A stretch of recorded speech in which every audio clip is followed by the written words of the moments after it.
Hey everybody, I've got my buddy Frank Stallone over here, one of my old friends, and I've known him for many years.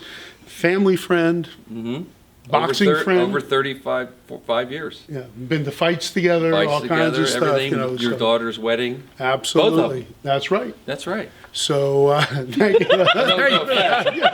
That's why but you didn't get it right the first time. That's why you got to sell a lot of guitars. That's right.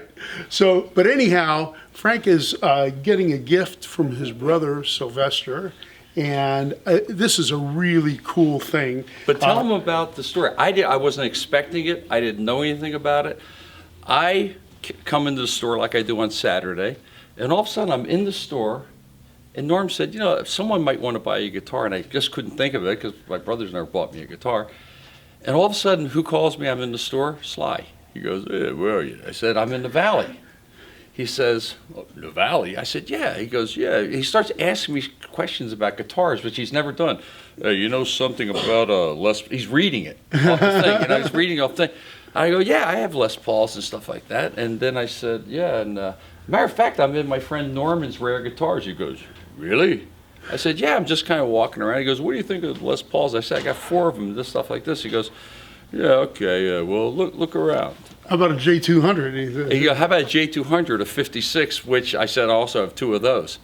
So we're kind of walking around, and I'll tell you, it took me happenstance, because when someone says, pick a guitar out, there's like 1,000 guitars here. So I figure, okay, I got Les Pauls, I got Strats, I got Telecasters. I don't have a Rickenbacker, but I use it like on one song. And I got Martins. So Norm's sitting there, and he won't give me, so whatever you want. I said, well, Norm, work with me, babe. All of a sudden, he brings this out. Take a picture of this. This is one of my favorite groups, Roy Rogers and the Sons of the Pioneers. He brings this out. This case alone is cool. He brings hand-tooled leather. Hand-tooled leather. He opens it up, and there it is. An Epiphone Emperor. In blonde. Yes, in the original case, and I picked this thing up because he knows I love the Sons of Pioneers. It only took him an hour to bring it out, getting me all upset. Well, I'm senile at this point, Frank. You know, we're not getting any younger. So I'm looking at this guitar like, you know, I'm an old cowhand from the Rio Grande. So this is riding the range together. So this was that Texas swing of Roy Rogers. Tumble and tumbleweed. You might as well do a little Why can I do a little bit? See them tumbling down, spread the love to the ground. Long. Oh, I can't remember anymore, but I'll learn all the songs. See, he's senile, I'm senile. That's why we get along so well. This guitar is spectacular. This is probably one of the best examples of an Epiphone Emperor I ever saw. So I called back my brother, I sent him some pictures, and believe me, I didn't ask for a guitar. And this is what I have. Nice gift, but a gift that actually has meaning. This is a gift that has meaning. One, that my brother gave it to me, bought it for me, which he's never bought me a guitar.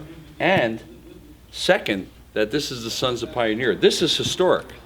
And I don't know, we know who you bought it from. Well, many years ago, I bought this guitar from a guy named Rome Johnson, who was in the Sons of the Pioneers, and it's just something that, you know, I sold to a buddy of mine up in Santa Cruz, and I ended up buying it back.